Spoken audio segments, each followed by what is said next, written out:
비가 내리는 날입니다. 불편함에도 불구하고 달려와서 함께 예배하게 되어서 저도 기쁘고 여러분도 하나님 마음에 쏙 드는 그리스도인이 된 줄로 믿습니다.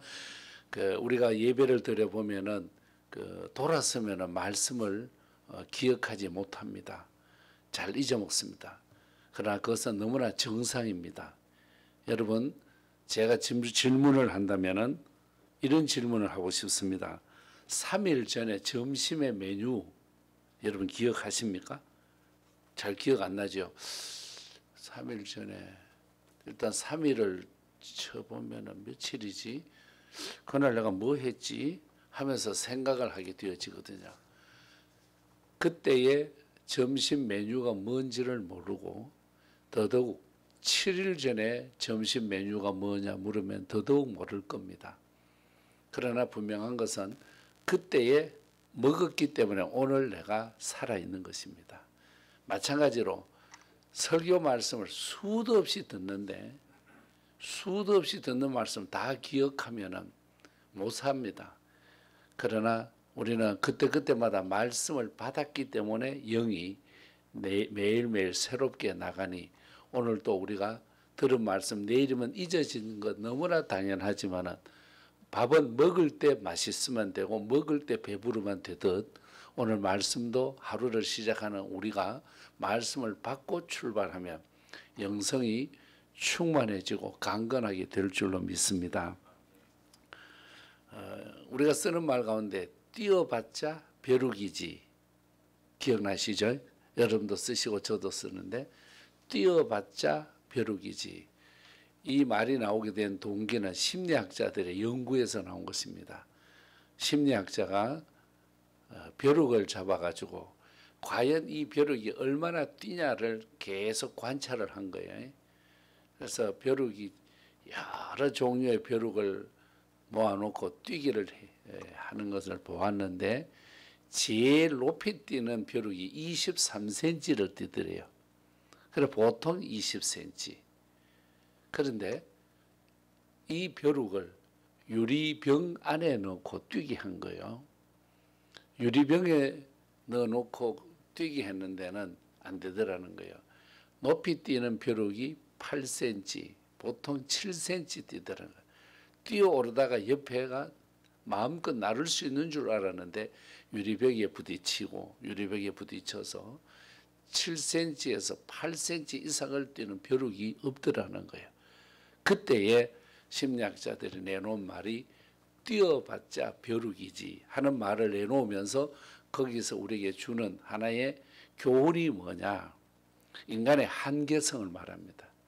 인간의 한계성 속에 우리들이 빨리 포기하고 빨리 부딪히는 것. 그냥 뛰었던 벼룩은 23cm나 뛰는데 유리병 안에 유리관 안에 넣어놓고 뛰게 하니까 부딪히는 유리벽 때문에 뛰지 않고 그 다음부터는 포기하더라는 거예요. 우리는 생활 속에서 내가 의지가 약해서 포기할 수도 있고 주변 환경에 의해서 포기할 수도 있고 다른 사람에게 상처를 받아서 포기할 수도 있고 나 혼자 마음에서 일어나는 동요되는 마음 때문에 포기할 수도 있습니다. 그러나 포기하는 것보다는 포기해서 지쳐 있기도 하고 포기 속에서 실망도 하지만은 거기에서 한번 일어설 수 있는 용기를 가진다면 여러분 우리가 살아가는데 훨씬 도움이 될 것입니다. 나는 안 돼. 우리 집은 안 돼. 우리 아이는 안 돼. 우리 엄마는 안 돼. 우리 아빠는 안 돼. 안 된다는 말을 쓰기는 쓰지만은 아니야. 될 수도 있어. 뛰어봤자 벼룩해서 포기할 것이 아니라 뛰면은 또 뛸 수 있다는 새 희망을 갖는 것이 우리 그리스도인의 삶이라고 하는 것입니다. 오늘 주신 말씀은 변화산에서 역사를 크게 우리에게 보여준 베드로, 안드레, 야고보, 요한의 사건이 나오죠. 변화산에서 너무 큰 은혜를 받는 거예요. 예수님의 변형된 모습이죠.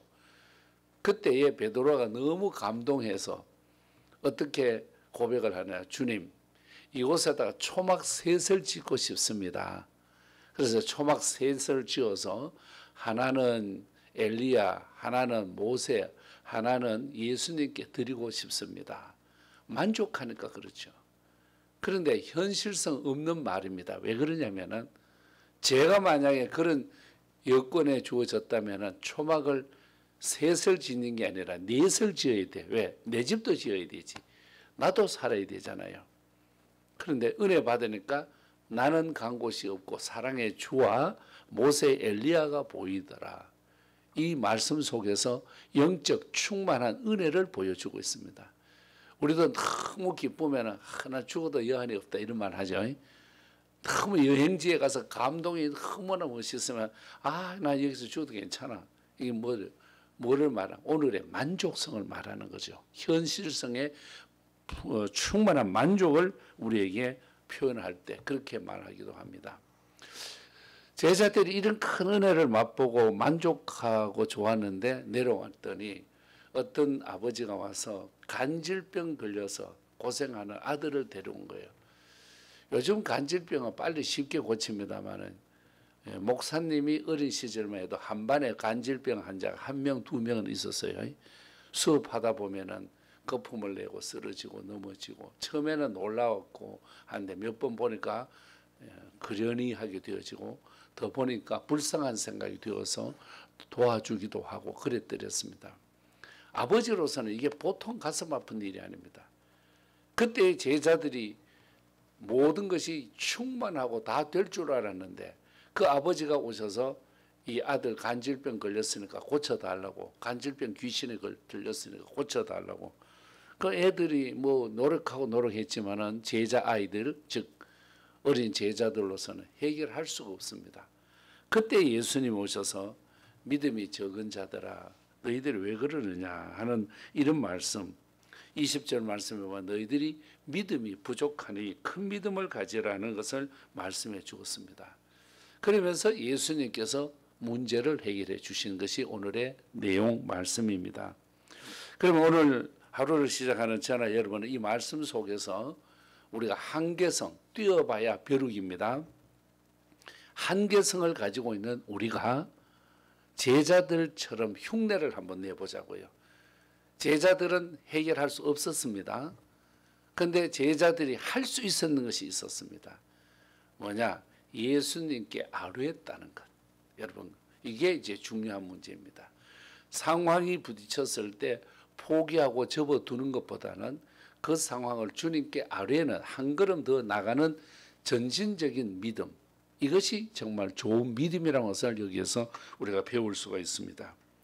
빌립보서에서 보면은 모든 것을 주님께 맡기라고 그러거든요. 맡긴다는 말은 어쩌면은 주님께 전폭적으로 드리라고 하는 것도 되어지고 나는 빠져나가고 주님이 해결하라는 그런 말씀이 되어집니다. 그 빌립보서에서 보면은 그러면은 지각에 뛰어나신 평강의 하나님이 고쳐주신다. 저는 이 말씀을 쪼크로 봤습니다. 쪼크로. 기도해서 응답이 안 될 때 있잖아요. 늦을 때도 있잖아요. 아니면 깜깜무소식일 때도 있습니다. 그럴 때 왜 하나님 내 기도를 왜 안 들어주시지? 예수님 왜 내 기도를 안 들어주시지? 우리가 이렇게 생각할 때 있는데 저는 그때의 기도의 응답이 늦을 때는 이 말씀을 쪼크로 받아들인 거예요. 모든 지각에 뛰어나신 주님. 주님이 지각한다는 거예요. 여러분 그 뜻이 아닌데 저는 그걸 쪼크로 받아서 주님은 지각의 전문가이시구나.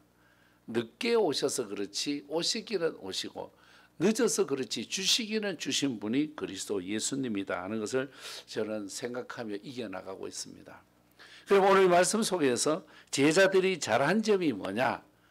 여러분 저도 여러분도 제자들처럼 안 되고 동네 사람들에게 우스갯감이 되어지고 놀림감이 될 수도 있습니다. 또 내가 해서 한계를 느낄 수 있습니다. 그런데 이 제자들도 똑같은 우리와 육정을 가지고 있는 사람인데 잘한 것 한 가지가 있습니다. 좀 전에 말씀드린 대로 예수님께 아뢰었다는 것. 가까이 가서 아뢰었다. 우리 원로 목사 말씀해 보면은 간격을 가까이 하라. 주의 종하고도 가까이 하고 말씀하고도 가까이 하고 교회하고도 가까이 하고 틈을 주지 말라고 그러는데 이렇게 가까이 할 때 역사가 일어난다. 베드로전서 5장 7절에 보면은 너희 염려를 다 주님께 맡겨라. 주님께 맡긴다. 그것은 주님의 능력을 믿는다는 것도 되고 나는 할 수 없다는 것도 되어지고 나는 뛰어봐도 벼룩이 될 수도 있습니다. 뛰어봐도 벼룩이지만은 이 모든 일을 주님께 맡길 때 오늘 주실 이 내용이 마가복음 9장에 가보면은 9장 29절에 보면은 기도 외에는 이런 이유가 있을 수가 없다라고 말해주고 있습니다. 오늘 이 시대는 기도가 없는 시대, 기도가 줄어드는 시대가 있습니다.